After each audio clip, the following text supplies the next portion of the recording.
America સાથે સંબંધ રાખ્યા વગર કોઈ દેશ સર્વાઈવ થઈ શકે ખરો? પરંતુ ચારેક દેશ એવા છે કે જે અમેરિકાની સાથે સતત બાદ ભીડતા આવ્યા છે. અમેરિકાના રાષ્ટ્રપતિ ડોનાલ્ડ ટ્રમ્પ છેલ્લા કેટલાક દિવસોથી દુનિયાના દેશો પર ટેરિફ નાખીને બધાને ડરાવી રહ્યા છે. પરંતુ કેટલાક દેશો એવા પણ છે કે જે અમેરિકાથી ડરતા નથી અને અમેરિકાની સાથે સંબંધો રાખ્યા વગર પોતાની રીતે આગળ ચાલે છે. એવું માનવામાં આવે છે કે અમેરિકા સાથે સંબંધ રાખ્યા વગર કોઈ દેશ સર્વાઈવ થઈ શકે ખરો? પરંતુ ચારેક દેશ એવા છે કે જે અમેરિકાની સાથે સતત બાદ ભીડતા આવ્યા છે. તો આના વિશે હું તમારી સાથે વાત કરીશ. મારું નામ રાજેશ શાહ છે અને તમે જોઈ રહ્યા છો ગુજરાતના સૌથી મોટા ડિજિટલ ન્યૂઝ પ્લેટફોર્મ ખબરછે.com. અમેરિકા એ દુનિયાની સૌથી મોટી અર્થવ્યવસ્થા છે અને ગ્લોબલ ટ્રેડનો સૌથી મોટો પાવરફુલ ખેલાડી અમેરિકા છે. એટલે સામાન્ય રીતે એવું માનવામાં આવે કે દુનિયાનો કોઈ પણ દેશ હોય એણે અમેરિકાની સાથે કોઈક ને કોઈક તો રીતે સંબંધ રાખવો જ પડે. અને સામાન્ય રીતે દ્વિપક્ષીય વ્યવહાર હોય એટલે બે દેશો હોય એના ટ્રેડનું વાત થતી હોય.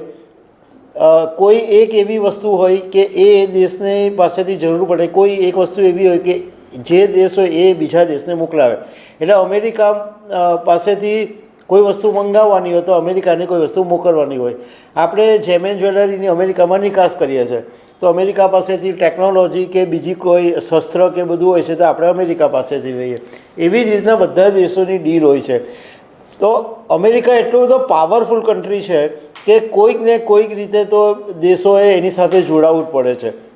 પરંતુ દુનિયાના 4 દેશો એવા છે, ક્યુબા, નોર્થ કોરિયા, ઈરાન અને વેનેઝુએલા, કે અમેરિકાની સાથે સંબંધ રાખ્યા વગર પણ પોતાની રીતે આગળ ચાલી રહ્યા છે અને અમેરિકા એમને દબાવવાની કોશિશ કરે છે.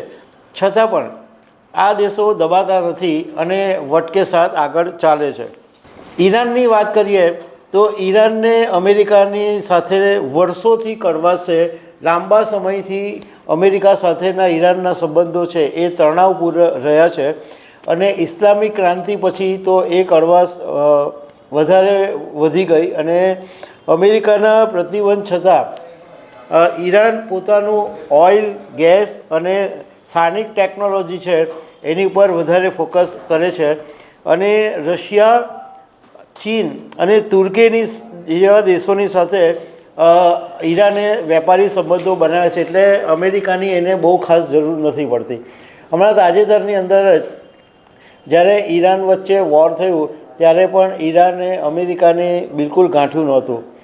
ક્યુબાની વાત કરીએ તો 1960ના દશકથી ક્યુબા અમેરિકાના પ્રતિબંધોનો સામનો કરે છે. પરંતુ આ દેશ એવો છે કે જે ફિદેલ કાસ્ટ્રોના નેતૃત્વમાં એ સામ્યવાદી વ્યવસ્થાને અપનાવી છે અને અમેરિકાના પ્રતિબંધો હોવા છતાં આ દેશ પોતાની હેલ્થકેર સર્વિસને કારણે આખી દુનિયાની અંદર ફેમસ છે.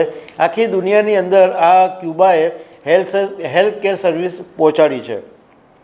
ક્યુબા પણ રશિયા, વેનેઝુએલા, લેટિન અમેરિકા એવા બધા દેશોની સાથે એનો બિઝનેસ ટ્રેડ વધારે છે અને પોતાનું ટુરિઝમ અને બાયોટેકનોલોજીમાં ઇન્વેસ્ટમેન્ટને કારણે ક્યુબા પોતાની જે ઇકોનોમી છે એને સાચવી શકી છે. ઉત્તર કોરિયા તો બધા આખી દુનિયા જાણે છે કે નોર્થ કોરિયાનો કિમ જોંગ છે એને અમેરિકાની સાથે ઊભા બનતું નથી. અને કિંગ જોંગ છે એ પોતાના પરમાણુ હથિયારો અને મિસાઇલ ટેકનોલોજી પર વધારે ફોકસ કરે છે અને રશિયા અને ચીન એના ખાસ મિત્રો છે. એટલે અમેરિકાને તો કિમ જોંગ ગણતો બી નથી.